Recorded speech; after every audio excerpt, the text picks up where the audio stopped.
Salut à tous, c'est Titus01, j'espère que vous avez la patate, les filles comme les gars, et aujourd'hui on va parler d'animés tout simplement incroyables. C'est-à-dire quand je vous dis incroyable, c'est vraiment des pures pépites qui méritent vraiment d'être vues. Dans tous les cas, j'espère que vos vacances se placent plutôt bien ou encore votre week-end, dites-moi tout ça dans la barre des commentaires. N'oublie pas de liker, de commenter ou encore de partager si la chaîne te plaît. N'hésite surtout pas à t'abonner, ça me ferait extrêmement plaisir.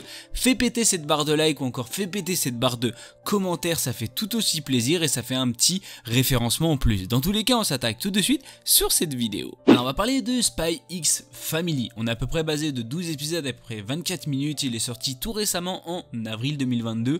On est sur de l'action, de l'aventure, de l'assassinat, de l'espionnage, du mensonge et bien sûr de l'organisation secrète. Si vous êtes intéressé pour le regarder, n'hésitez pas, il est disponible sur Crunchyroll. On va parler de Twilight qui est tout simplement le plus grand espion du monde, doit pour sa nouvelle mission créer une famille de toutes pièces afin de pouvoir s'introduire dans la plus prestigieuse école de l'aristocratie. Totalement dépourvu d'expérience familiale, il va adopter une petite fille en ignorant qu'elle est télépathe et s'associer à une jeune femme plutôt timide, sans se douter qu'elle est une redoutable tueuse à gages.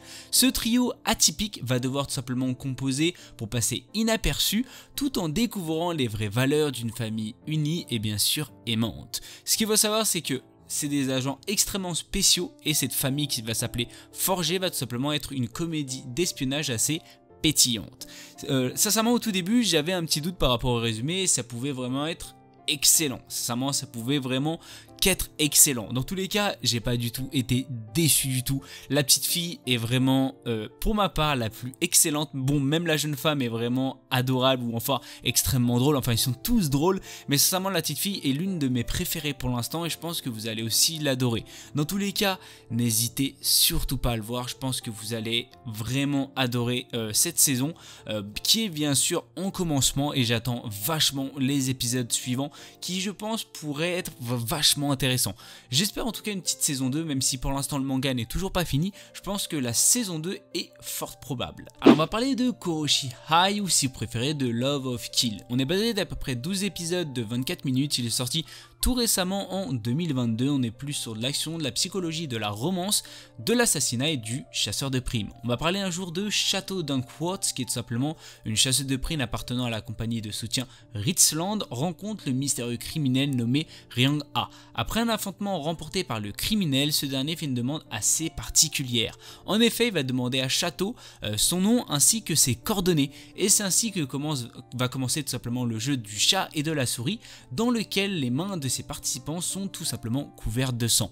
C'est vrai que c'était assez atypique comment il a demandé, je pense que vous allez bien sûr le découvrir au tout début de l'épisode, et ce que j'ai à dire c'est que sincèrement ça a été vachement intéressant. Je pense que pas mal de personnes, si vous aimez tout ce qui est assassinat, romance, psychologie, chasseur de primes, vous allez être quand même plutôt servi, mais j'avais un peu peur au tout début et même au fur et à mesure des épisodes, ça tourne énormément sur la romance, sur ces deux personnages par rapport à de l'assassinat ou encore du chasseur de primes, et ça aurait été quand même plutôt dommage. Alors c'est vrai que ça va tourner sur de la romance, vous inquiétez pas comme c'est spécifié, mais je pense que vous allez quand même plutôt apprécier cet animé qui est quand même plutôt excellent.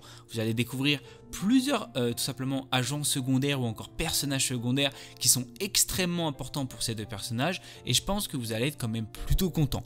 Dans tous les cas, ce que j'ai à dire, c'est si vous aimez l'assassinat, chasseur de primes, romance ou encore psychologie, vous allez être plutôt servi, alors foncez pour aller le voir. Alors on va parler de cet animé que malheureusement je vais pas vous citer parce que c'est sûr à 100% que je vais malheureusement bégayer. On est basé de 12 épisodes d'à peu près 24 minutes.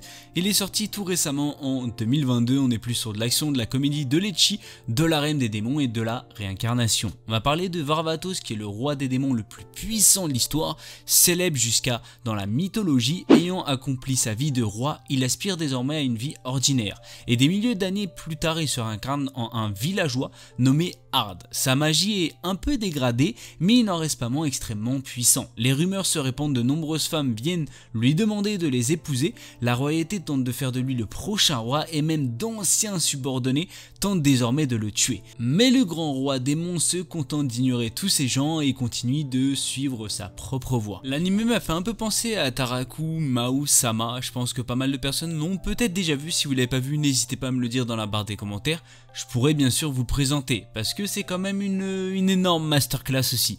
Dans tous les cas, on va parler de cet animé qui, à première vue, m'a fait un peu peur parce que j'avais extrêmement peur que ça tourne énormément dans le harem.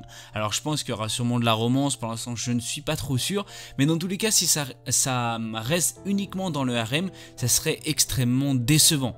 Là, au tout début des animés, sincèrement, ça en parle un peu, mais c'est pas vraiment abusé, et je pense que ça prend quand même une tournure assez importante et quand même plutôt, on va dire, positive. Dans tous les cas, j'attends énormément les épisodes suivants, je pense que ça peut être vachement intéressant, et s'il tourne pas trop dans le harem, je pense que ça peut être vraiment un animé extrêmement bon, et je pense que pas mal de personnes vont quand même plutôt l'adorer, parce que en lui-même, la comédie est quand même plutôt présente, et graphiquement, l'animé est quand même plutôt excellent. Je pense que pas mal de personnes vont quand même l'adorer par rapport à ça. Dans tous les cas, je vous ai présenté 3 animés à voir pour cette année, bien sûr 2022, ou encore pour ces vacances, si bien sûr vous n'avez pas grand chose à faire. Je pense que ces animés vont être extrêmement importants et ce sont vraiment d'extrêmes pépites ou encore des énormes masterclass si vraiment ils suivent la bonne voie. Dans tous les cas, j'espère que tout cela vous aura fait plaisir. N'hésite pas à bombarder cette barre de like ou encore à bombarder cette barre d'abonnement ou de commentaires, ça me ferait extrêmement plaisir. Je fais plein de bisous à tout le monde, c'était Titou. Peace.